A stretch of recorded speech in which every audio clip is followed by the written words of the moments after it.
Hi అండి, welcome back to our channel. ఈరోజు ఒక మంచి స్వీట్ రెసిపీని చేయబోతున్నాను. చూస్తూ ఉంటే తినేయాలనిపిస్తుంది కదూ. ఇది బీట్రూట్ హల్వా. ఇది చాలా టేస్టీగా ఉంటుంది. బీట్రూట్ హల్వా ఎలా చేయాలో చూసేద్దాము. ముందుగా బీట్రూట్ మీద ఉన్న తొక్కుని తీసేసుకుందాము. చాలామందికి క్యారెట్ హల్వా తెలుసు, చాలామందికి బీట్రూట్తో హల్వా చేస్తారని తెలీదు. ఈ హల్వా చేసిన తర్వాత 3-4 రోజులు ఫ్రిడ్జ్లో కాకుండా బయట పెట్టినా పాడవకుండా ఉంటుంది. ఎందుకంటే నీళ్లు వేయకుండా తడి లేకుండా ఈ హల్వాని చేస్తున్నాను. మీరు ఇలా చేసి చూడండి, మళ్ళీ చేసుకుంటారు. చూడండి, బీట్రూట్ మొత్తాన్ని ఇలా తురుముకున్నాను. ఇప్పుడు స్టవ్ ఆన్ చేసి ప్యాన్ లేదా మూకెడను పెట్టుకోండి. మూకెడ కాస్త హీట్ అయిన తర్వాత నెయ్యిని వేసుకుంటున్నాను. నెయ్యి కాస్త హీట్ అయిన తర్వాత జీడిపప్పు, ఎండు ద్రాక్షను ఇందులో వేసుకుంటున్నాను. ఇవి లైట్గా గోల్డెన్ బ్రౌన్ కలర్లోకి వచ్చే వరకు వేయించుకుందాము. చూడండి, జీడిపప్పు, ఎండు ద్రాక్ష వేగిపోయాయి. వీటిని ఒక గిన్నెలో తీసేసుకుంటున్నాను. ఇప్పుడు ఇందులోనే ఇంకొంచెం నెయ్యిని వేసుకుంటున్నాను. ముందుగానే తురిమి పెట్టుకుని ఉన్న బీట్రూట్ని ఇందులో వేసుకుంటున్నాను.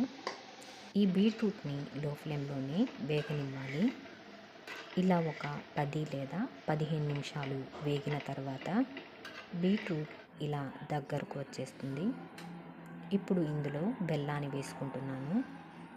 మీరు మీ రుచికి తగినంతగా బెల్లాన్ని వేసుకోండి. ఈ బెల్లంలో బెస్ట్ ఏమీ ఉండదు, అందువల్ల నేను ఇలాగే వేసేసుకుంటున్నాను. చూడండి, తప్పకుండా బీట్రూట్ని లో ఫ్లేమ్లో 10-15 నిమిషాలు వేగనివ్వాలి. లో ఫ్లేమ్లో వేయించుకుంటే బీట్రూట్ మాడకుండా ఉంటుంది. ఇంకోటి, బెల్లం కరిగిపోతుంది, బీట్రూట్ కూడా బాగా మగ్గిపోతుంది. చూడండి, బీట్రూట్ మగ్గి ఎంత దగ్గరకు వచ్చేసిందో.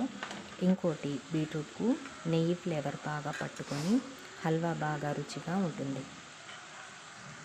ఇప్పుడు ముందుగానే మిక్సీ పట్టి ఉంచిన యాలుక్కాయల పొడిని వేసుకుంటున్నాను.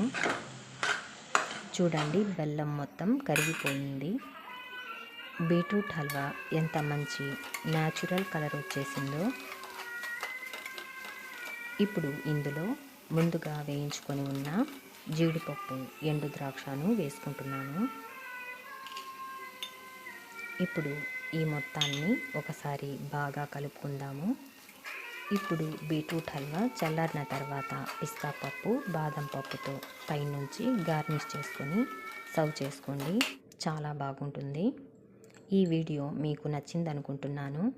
ఇలాంటి మరిన్ని రెసిపీస్ కోసం నా యూట్యూబ్ ఛానల్ని ఫాలో అవ్వండి. బీట్రూట్ హల్వా చూస్తుంటే నోరు ఊరిపోతుంది కదూ.